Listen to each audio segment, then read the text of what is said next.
Eu sou o professor Jorge Miguel, professor da Universidade Mackenzie de Direito Penal por longo tempo e procurador-chefe da Procuradoria-Geral do Estado na Secretaria dos Transportes, Departamento Aeroviário do Estado de São Paulo. Na área de língua portuguesa, já escrevi 30 obras. Então, nesse momento histórico, eu estou oferecendo algumas aulas em forma de vídeo para os alunos, para os interessados, para aqueles principalmente que têm da escrita elemento fundamental. Advogados, funcionários públicos, empresários, quem trabalha com a justiça, aqueles que, por função, passam a vida fazendo relatórios, textos, requerimentos, defesas. Essa é a minha preocupação. Já fiz e publiquei 10 aulas sobre os Lusíadas. Com essa agora, inicio mais umas tantas sobre o estilo de época na literatura. Esse é o tema, essa é a temática. Estilos de época na literatura portuguesa e brasileira.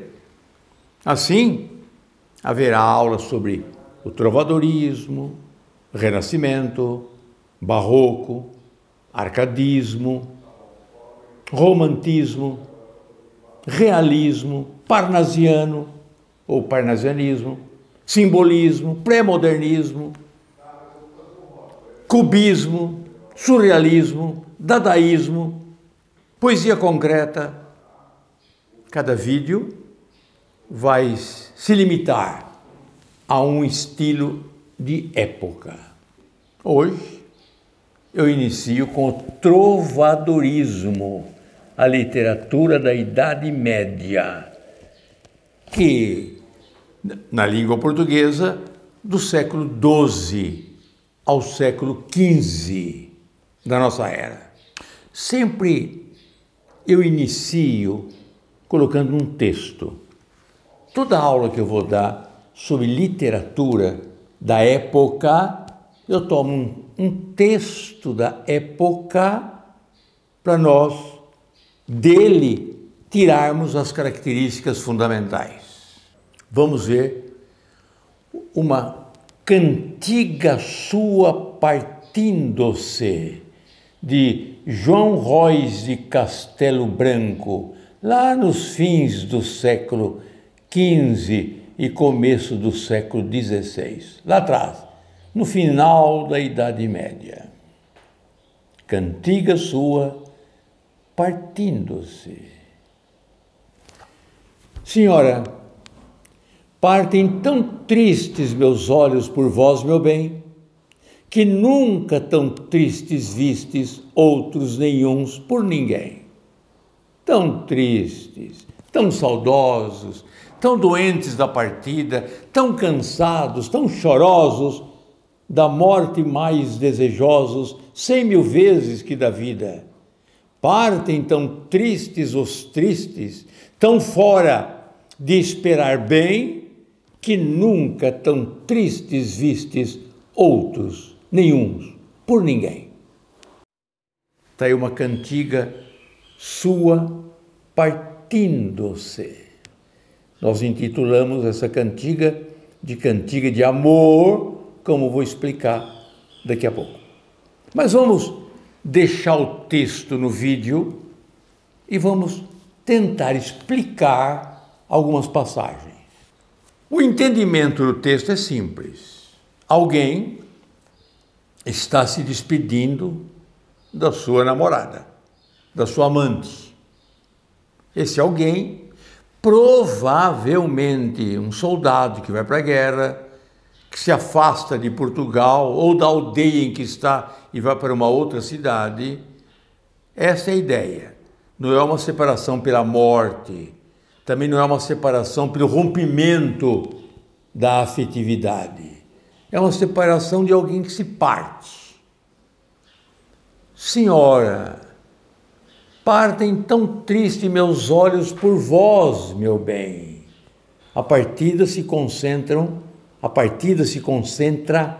nos olhos. Nós chamamos isso de personificação. Que nunca tão tristes vistes outros nenhuns por ninguém. Ou seja, nunca se viu uma partida tão triste como esta de agora em tempo algum. E como estão meus olhos? Tristes, saudosos, doentes, cansados, chorosos, da morte mais desejando 100.000 vezes do que a própria vida. Observa que as características, a adjetivação dos olhos, ele parte numa atitude crescente. Primeiro, tristes, depois, saudosos, aumenta, doentes, depois, cansados, e depois, chorosos, e por fim, preferindo a morte do que a própria vida. Parte tão tristes os tristes, e esse tristes são os olhos, tão fora de esperar bem, tão distante de esperar felicidade, que nunca, em nenhuma época se viu tão tristes alguém partir assim, como eu estou partindo agora. O texto é bonito. O texto é bonito. Vamos pensar um pouquinho nele. Vou fazer uma pergunta para você. Você acha que esse texto equipara a mulher de que maneira? Uma mulher submissa ou uma mulher da corte, elevada, quase que intocável? Respondeu bem. Mulher elevada, mulher cortês, ilustre, digna, majestosa. E como é que você percebe pelo texto que a mulher é cortês, é elevada, é nobre? Vamos ver se é capaz de retirar do texto duas expressões que eu posso delas deduzir que de fato é uma mulher elevada, sublime. A resposta é fácil. Observe o nome que ela deu à namorada. Hoje um garoto não falaria isso. Hoje um garoto na despedida diria qualquer coisa, meu bem, gatinha. Esse não. Está chamando a mulher de senhora. Senhora. Um tratamento elevado. Tão elevado que na Idade Média a Igreja Católica transformou a santa em Nossa Senhora. Mais uma expressão que eu percebo que há uma mulher elevada, cortês. Olha o tratamento que está dando para ela. Não é tu, que é muito próximo, e muito menos você, que é mais amigo ainda. Olha o tratamento dela. Vós. Senhora, parte tão triste meus olhos por vós, vistes, que nunca tão tristes vistes, vós. Vós é tratamento de majestade, de rei a quem está distante. E por conseguinte, é esse o tratamento que ele dá à namorada. Vamos continuar. Senhora, parte tão triste meus olhos por vós, meu bem. Se você fosse interrogado qual é o sentido da palavra olhos no texto, o que você responderia? A palavra olhos no texto é o próprio poeta. Eu já disse que isso se chama personificação. Isso é uma prosopopeia. Os olhos representam o próprio poeta. E a essa figura de linguagem eu dou o nome também de sinédoque, quando eu uso a parte pelo todo. Olhos é a parte do corpo humano e, por conseguinte, é o próprio poeta. É a parte pelo todo. Se o autor fosse proibido de fazer essa sinédoque, olha como ele teria que escrever. Senhora, eu parto muito triste e esta partida está concentrada nos meus olhos. Mas ele não precisa de tudo isso.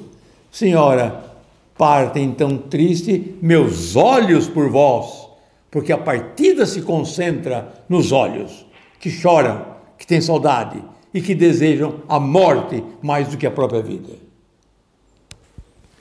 Senhora, parte tão triste meus olhos por vós, meu bem. Aí esse bem é querida. É o mesmo bem que um jovem diria à sua namorada hoje. Meu bem. Que nunca tão tristes vistes, outros nenhuns. No plural era muito comum.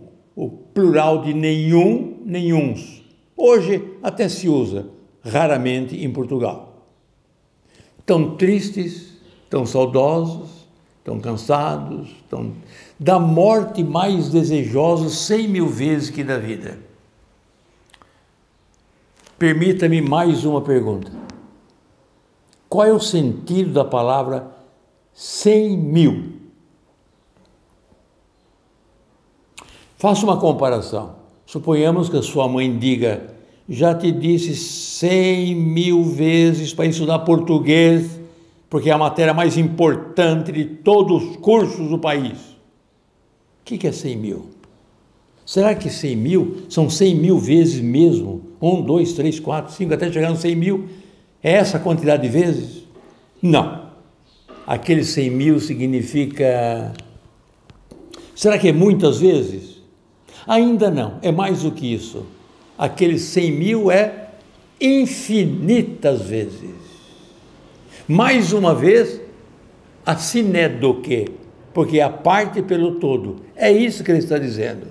E dizendo infinitas vezes, o rapaz dizendo infinitas vezes, ele está dizendo que é uma quantidade de inúmeras vezes, incontáveis. Sinédo, que é a parte pelo todo, e uma hipérbole, um exagero da verdade, para produzir no espírito de quem ouve impressão mais forte.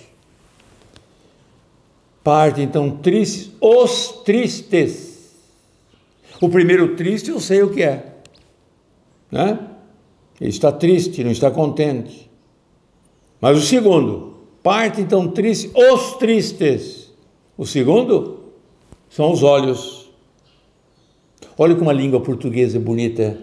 Em qual dicionário olhos é o poeta e tristes são os olhos? Em qual dicionário? Uma palavra só tem sentido no texto. O dicionário dá uma ideia do que ela possa significar. Tão fora de esperar bem, e fora aí é longe, distante. Tão distante de esperar bem, que nunca tão tristes vistes, outros nenhuns, por ninguém. Uma cantiga medieval. Na Idade Média, a poesia estava ligada à música. Por isso que toda poesia medieval chama-se cantiga. Como hoje faz os cantores no país. Gilberto Gil, o Chico Buarque de Holanda, Caetano Veloso. Eles sabem fazer isso com muita maestria. É a letra e a música. Vinícius de Moraes, a letra e a música. Eles gostam também, esses cantores modernos, versos iguais a estes, ou seja, em pentassílabos, redondilha maior. São versos de 7 sílabas. Eu só abro a boca 7 vezes para falar, com desprezo da última. Senhora, partem tão tristes. Como a banda do Chico Buarque de Holanda. 7 versos com uma pausa. Essas cantigas, que eu estou chamando essa de amor, se refere então, esta se refere à namorada, e as cantigas de amor se refere à amante do poeta, ligada à música, Se a cantiga for de um homem falando como se fosse uma mulher, eu diria que a cantiga é de amigo, como existem algumas músicas no Brasil. menino do rio, seu corpo me causa arrepio. É um homem que compõe, mas é como se fosse uma mulher. Cantiga de amigo.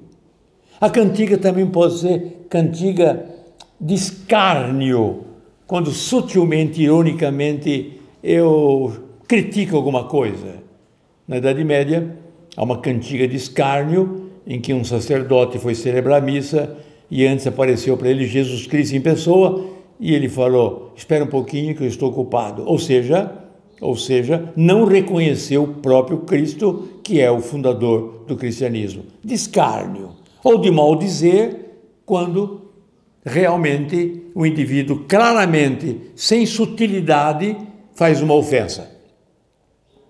Cantigas de amor, cantigas de amigo, cantiga de escárnio e cantiga de maldizer.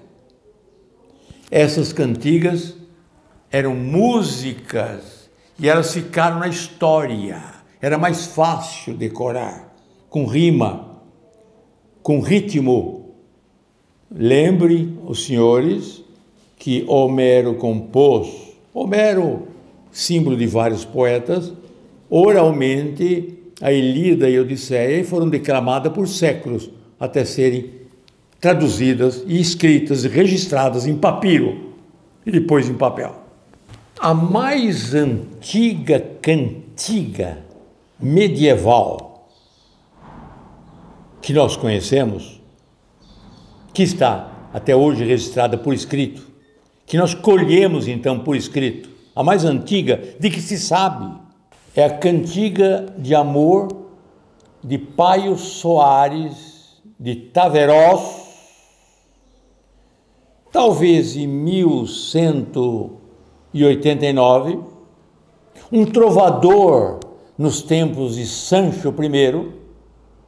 Ele dirige seus louvores a uma dama, Dona Maria Paz Ribeiro, a Ribeirinha, que diziam Amásia de Sancho I. É a primeira poesia registrada na história da língua portuguesa. E a língua portuguesa começou nessa época.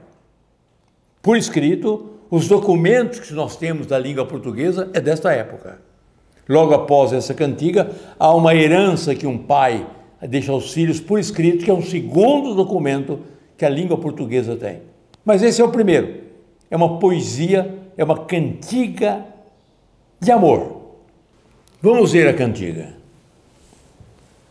No mundo não me sei parelha, mentre me foi como se vai. Cá já morro por vós, e ai, minha senhor branca e vermelha, quererdes que vos retraia? Quando vos vi em saia, mal dia me levantei, que vos então não vi feia. Essa é a cantiga. Essa era a música. Não esqueça que está ligada à música.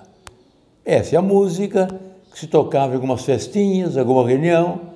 A poesia, então, de Paio Soares de Taverós, um trovador da Idade Média, a primeira da língua portuguesa. Vamos entender um pouquinho essa cantiga. O linguajar não é como de agora, vamos entender um pouquinho. No mundo não me sei parelha. Olha, no mundo não existe ninguém igual a mim. Não tenho semelhante. Não tenho colega igual a mim. Mentre me foi como se vai. Essa vida que vem e como se vai diariamente.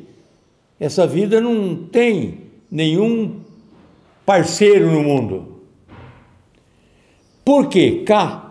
Por quê? Pois já morro por vós e ai.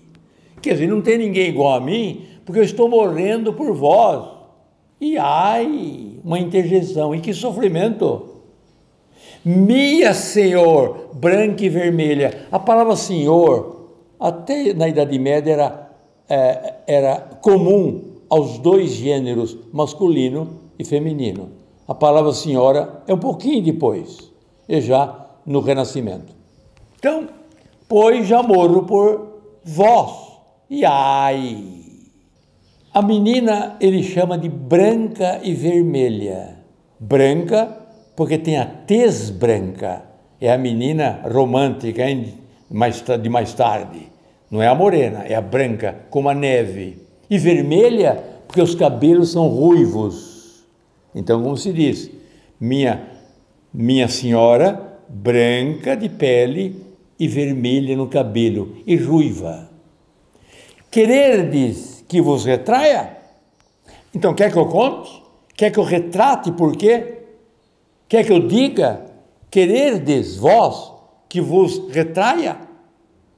Então ele vai cantar por quê? Quando vos vi ensaia, quando vos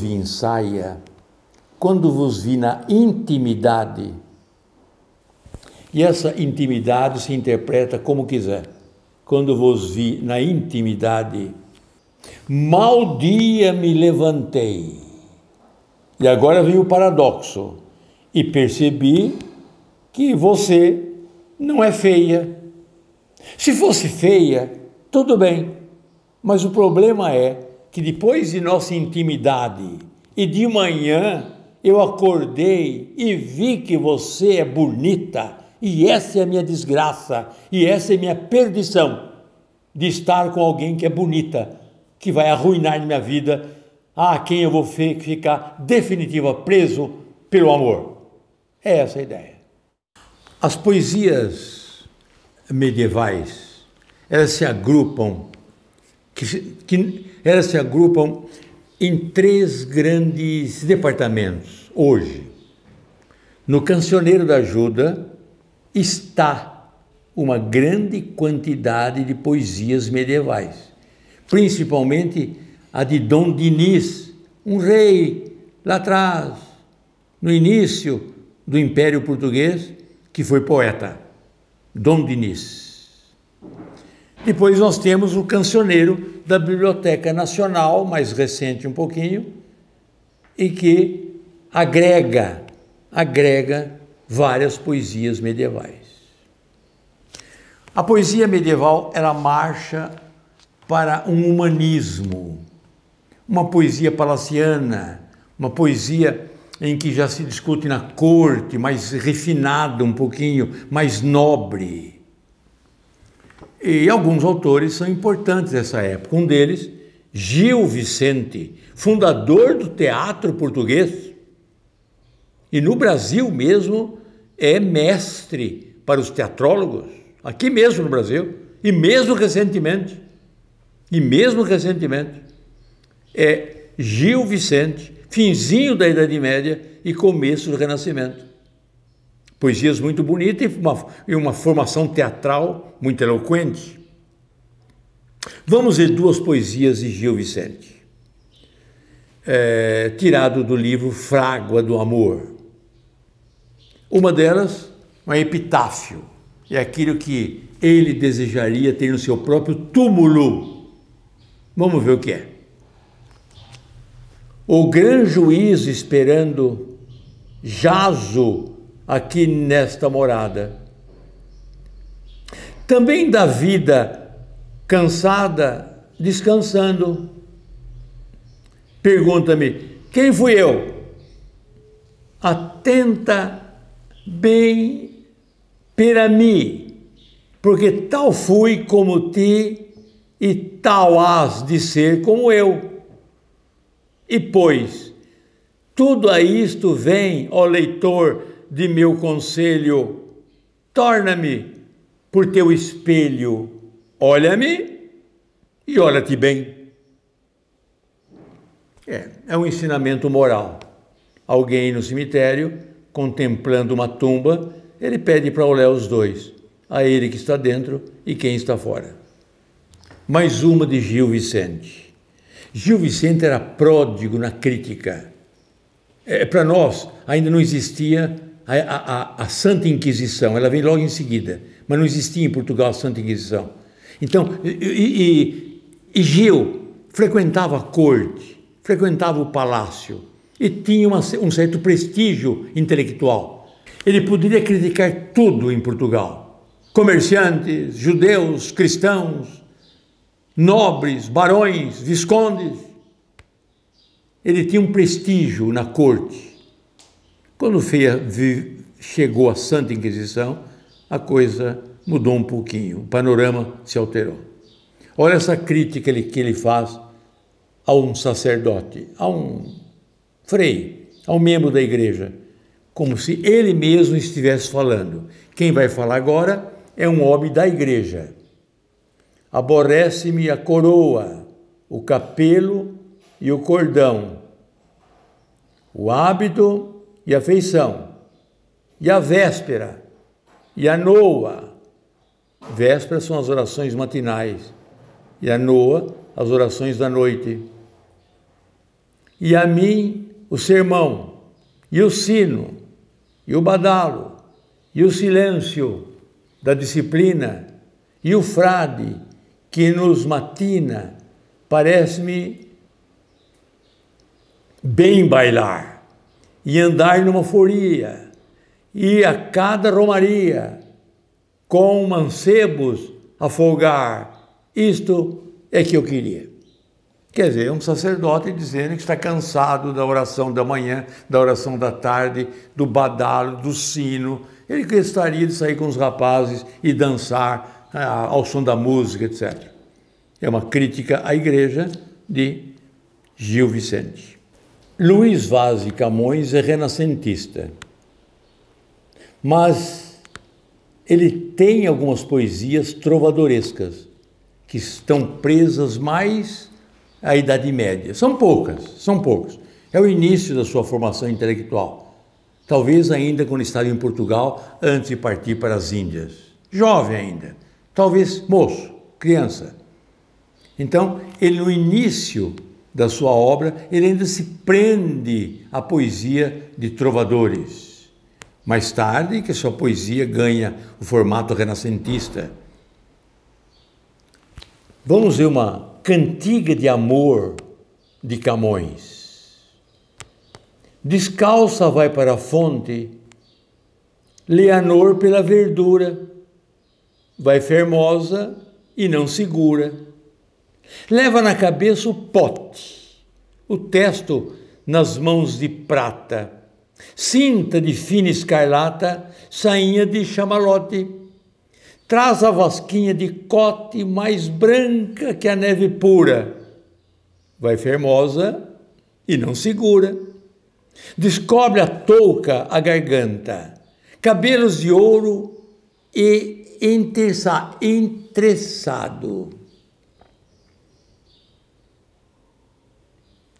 Cabelos de ouro e entrançado, fita de cor de encarnado, tão linda que o mundo espanta. Chove nela graça tanta que dá graça à firmosura. Vai fermosa e não segura. Cantiga medieval.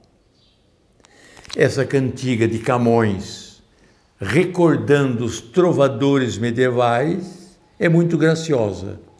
É uma menina portuguesa que, vestida desta maneira, que você ouviu, vai à fonte apanhar água. E toda a vestimenta dela se traduz no espírito dela de formosura, de beleza, de espiritualidade. É uma beleza mais espiritual. Descalça vai para a fonte, Leonor pela verdura, pelo campo, vai fermosa e não segura. Vai requebrando. Ela vai fermosa, mas no andar não segura. Leva na cabeça o pote. O pote na cabeça, o pote de barro. O testo nas mãos de prata, quer dizer, o testo, a tampa desse poste, nas mãos. E as mãos são de prata. É a cor dela, branca como a neve e como a prata.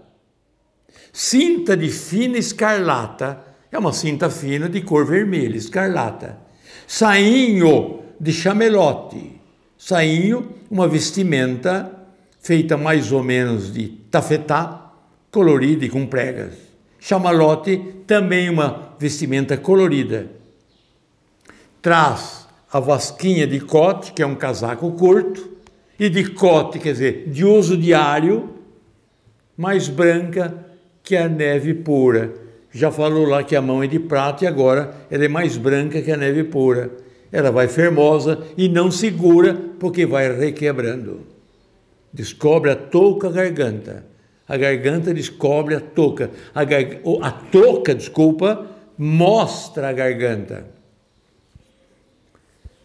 Cabelos de ouro e ainda penteados, entrençados, fita de cor de encarnado, fita vermelha, tão linda que o mundo espanta. É uma personificação, o mundo aí recebe características humanas, até o mundo espanta com a beleza dela.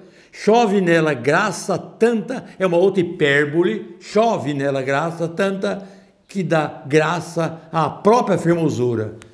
Vai fermosa e requebrando, pois já que não está segura no seu andar.